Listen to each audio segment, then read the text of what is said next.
இந்த நேரத்தில் இந்த மாமன்றத்தில் நமது அரசு சார்பாக சில உத்தரவாதங்களை நான் தர வேண்டும் என்று விரும்புகிறேன்.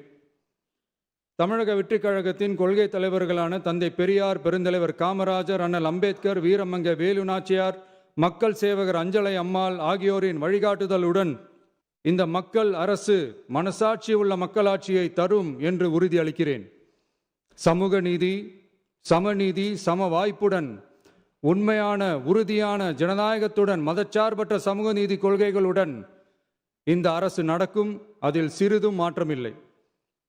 நம்முடைய இந்த ஆழமான நம்பிக்கையை மனதார நம்பி வாக்களித்த அனைத்து இயக்கங்களின் தலைவர்களுக்கும், அந்த இயக்கங்களை சேர்ந்த மாண்புமிகு உறுப்பினர்களுக்கும் மீண்டும் நன்றியை தெரிவித்துக் கொள்கிறேன்.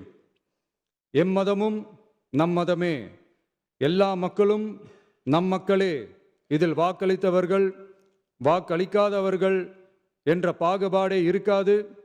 இது எல்லோருக்குமான அரசு, இது சாமானியர்களுக்கான அரசு, இது சாதி மத எல்லைகளை கடந்த அரசு, இது பாகுபாடு காட்டாத அரசு, இது பண்பாடு காக்கும் அரசு, இது பண்பட்ட அரசு, அரசியல் காரணங்களுக்காக யாரையும் எதற்காகவும் புண்படுத்தாத அரசு. இதையெல்லாம் போக போக புரிந்து கொள்வார்கள். எனவே துள்ளி எழுந்து பதில் சொல்வதை விட எதிலும் துணிச்சலுடன் செயலாற்றி வெற்றி பெறும் அரசு இது. பதவிக்காக அதிகாரத்துக்காக அமைந்த அரசு அல்ல. நம்பிய மக்களுக்கு நன்றி கடன் செலுத்துவதற்காக அமைந்த அரசு. அதிகாரம் காட்டி மிரட்டும் அரசு அல்ல, அனைவரையும் அரவணைக்கும் அரசு. எவர் மீதும் வெறுப்பு காட்டும் அரசு அல்ல, எல்லோரையும் விரும்பும் அரசு. மக்களே முக்கியம், மக்கள் நலன் மட்டுமே முக்கியம்.